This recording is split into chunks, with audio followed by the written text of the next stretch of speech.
நம்மோடு செய்தியாளர் ஜெபர்சன் இணைந்திருக்கிறார். வணக்கம் ஜெபர்சன், அங்குள்ள நிலவரங்களை தெரிவிக்க.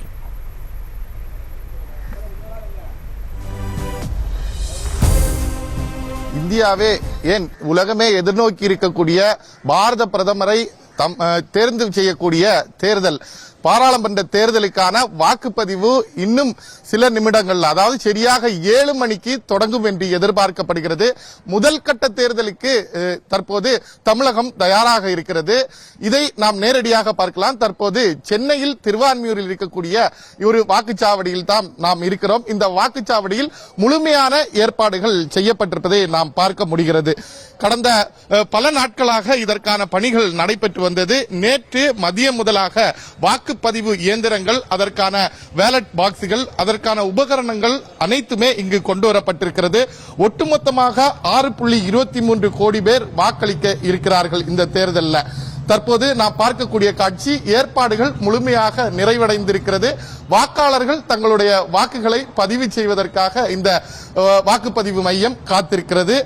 மொத்தமாக 68,321 வாக்குச்சாவடி மையங்கள் தமிழகம் முழுவதும் அமைக்கப்பட்டிருக்கிறது.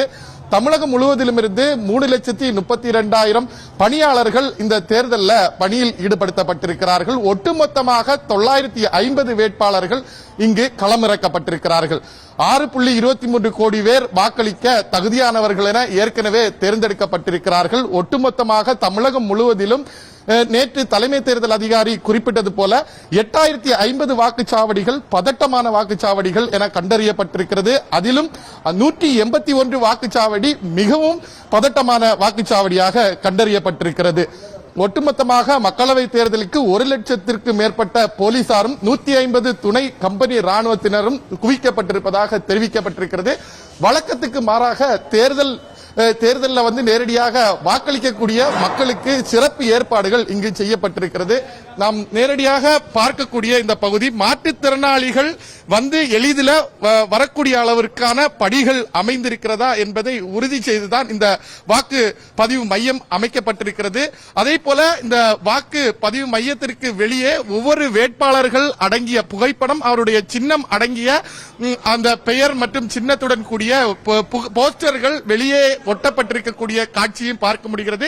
ஒருவேளை அவர்கள் யாருக்கு வாக்களிக்க வேண்டும் என்பதை தெரியாமல் வந்தால் இங்கே அவர்கள் அவருடைய எண்ணையும் அவருடைய சின்னத்தையும் அவருடைய பெயரையும் தெரிந்து கொண்டு வாக்களிப்பதற்கான ஏற்பாடு செய்யப்பட்டிருக்கிறது.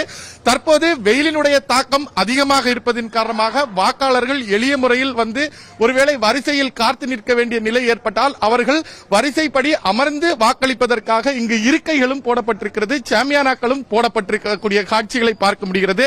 அதே போல இளம் வாக்காளர்களை கவரும் விதமாக செல்ஃபி பாயிண்ட் ஒன்று இங்கு அமைக்கப்பட்டிருக்கக்கூடியதை நம்மளால் பார்க்க முடிகிறது. உள்ளே சென்று வாக்களிக்கும் போது செல்போன் உள்ளே எடுத்துச் செல்வதற்கு தடை விதிக்கப்பட்டிருக்கிறது. ஆனால் வெளியே அவருடைய உறவினர்கள் அல்லது அவருடைய நண்பர்கள் வைத்திருக்கக்கூடிய செல்போனை பயன்படுத்தி அவர்கள் இந்த செல்ஃபி பாயிண்ட் மூலமாக உடனடியாக அவர்கள் செல்ஃபி எடுத்து சமூக வலைதளங்களில் பதிவேற்றம், தன்னுடைய ஜனநாயக கடமையை அவர்கள் நிறைவேற்றி விட்டார்கள் என்ற பெருமிதத்தை தெரிவிக்கும் விதமாக செல்ஃபி எடுத்து மகிழ்வதற்கான ஏற்பாடுகளும் செய்யப்பட்டிருக்கிறது.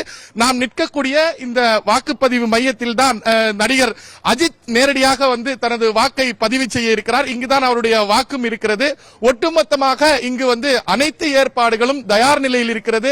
இந்த முறை மட்டும் தற்போது தேர்தல் ஆணையம் இந்த உங்களுடைய பகுதியில் இருக்கக்கூடிய வாக்காளர்கள், அதாவது அதிக நேரம் காத்து நிற்க வேண்டுமோ என்ற நிலை ஏற்பட்டிருந்தால் தேர்தல் ஆணையம் ஒரு QR ஸ்கேனர் ஒன்று கொடுத்திருக்கிறது. அந்த QR ஸ்கேனர் மூலமாக ஸ்கேன் செய்து நீங்கள் உங்கள் தொகுதியில் எத்தனை பேர் வாக்காளர்கள் வரிசையில் நின்று கொண்டிருக்கிறார்கள் என்பதை தெரிந்து கொண்டே நீங்கள் வாக்களிப்பதற்கான ஏற்பாடுகள் செய்யப்பட்டிருப்பதாகவும் தெரிவித்திருக்கிறார்கள். ஒட்டுமொத்தமாக ஜனநாயக திருவிழாவுக்கு தற்போது மக்கள் வருகைக்காக, மக்களுடைய வாக்குப்பதிவுக்காக தற்போது காத்திருக்கக்கூடிய நிலை உருவாகியிருக்கிறது.